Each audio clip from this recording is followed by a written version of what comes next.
गल गुरमीत राम रहीम इंसा की करदियां डेरा सिरसा मुखी गुरमीत राम रहीम के उत्ते भाजपा की सरकार की किरपा वरस रही है।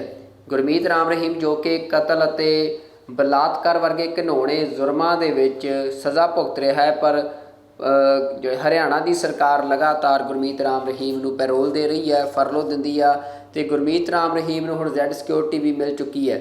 गुरमीत राम रहीम नूं एक बार फिर 40 दिनों की पैरोल ते रिहा किया गया है ते रिहाई तो बाद गुरमीत राम रहीम ऑनलाइन जिहड़ा आ अपने समर्थकों को संबोधन कर रहा है, वड्डी गिणती दे विच लोकां नूं जिहड़ा आ प्रचार कर रहा है।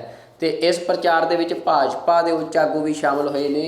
करनाल की मेयर तो लैके हरियाणा की विधान सभा के डिप्टी स्पीकर तक जिहड़े आ वो गुरमीत राम रहीम दीयां तरीफां करते नज़र आए ने। तो ये वीडियो सोशल मीडिया ते वायरल हो रही आ ते लगातार हुणे सवाल खड़ा हो रहा है कि जिहड़ी भाजपा की सरकार आ कि वह चोण फायदा लैण दे लई एक बलात्कारी अते कातल नूं इस तरह दीयां जिहड़ियां सहूलतां दे रही आ। हालांकि भाजपा सरकार का कहना है कि ये एक आम जिहड़ा हक बनता है कैदी का उस दे अधीन ही जिहड़ा आ ये मोहलतां दित्तियां गईयां ने। पर वड्डा सवाल उठ रहा है कि इन्ने घिनौने जुर्म करन वाला एक शख्स जो कि जेल दे विच बंद होना चाहिए आ, पर उसनूं सरकार जिहड़ी आ लगातार उसकी पुष्ट पनाई करती नज़र आ रही है। तो सरकार के उच्च आगू जिहड़े ने उसका पब्लिकली जिहड़ा आ खुलेआम जिहड़ा आ उसका समर्थन करते नज़र आ रहे हैं। बलात्कार ਅਤੇ कतल मामलों में उम्र कैद की सज़ा भुगत रहे डेरा सिरसा मुखी गुरमीत राम रहीम इंसा ਨੂੰ एक बार फिर पैरोल दे दी गई है।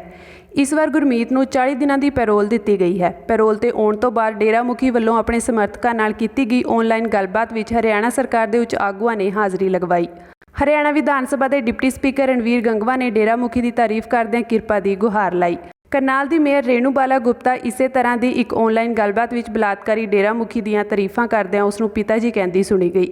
पिताजी आपका आशीर्वाद बना रहे जी बेटा। और पहले भी आप करनाल आए थे और स्वच्छता का जो संदेश आपने दिया था उससे करनाल आगे बढ़ा है और आगे भी आप आकर करनाल को आगे बढ़ाएं जी। स्वच्छता का जो संदेश दें फिर से हाँ सबको आशीर्वाद दें। जी बेटा, जी बेटा, बहुत आशीर्वाद बेटा।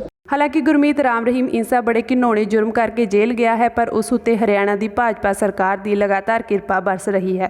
श्रोमणी गुरुद्वारा प्रबंधक कमेटी जो लगातार भारतीय जेलों में दहाकिਆਂ तो नज़रबंद सिख सियासी कैदियों की रिहाई की मांग कर रही है, उसके प्रधान हरजिंदर सिंह धामी ने कहा कि एक पासे सज़ावां पूरीਆਂ कर चुके सिखां नूं छड्डिया नहीं जा रहा, जबकि दूजे पासे बलात्कारी कातल गुरमीत राम रहीम नूं वार-वार पैरोल ते रिहा किया जा रहा है। राम रहीम वाला जिहड़ा भई ਉਹਨੂੰ ਮਾਰਚ ਤੋਂ ਲੈ ਕੇ ਅਕਤੂਬਰ ਤੱਕ ਮੇਰਾ ਖਿਆਲ 180 ਦਿਨ ਬੰਦੇ ਤੇ 91 ਦਿਨ ਦੀ ਪੈਰੋਲ ਦੇ ਦਿੱਤੀ ਆ, ਤੇ ਮੈਂ ਸਮਝਦਾ ਬੜਾ ਵੱਡਾ ਅਨਰਥ ਆ।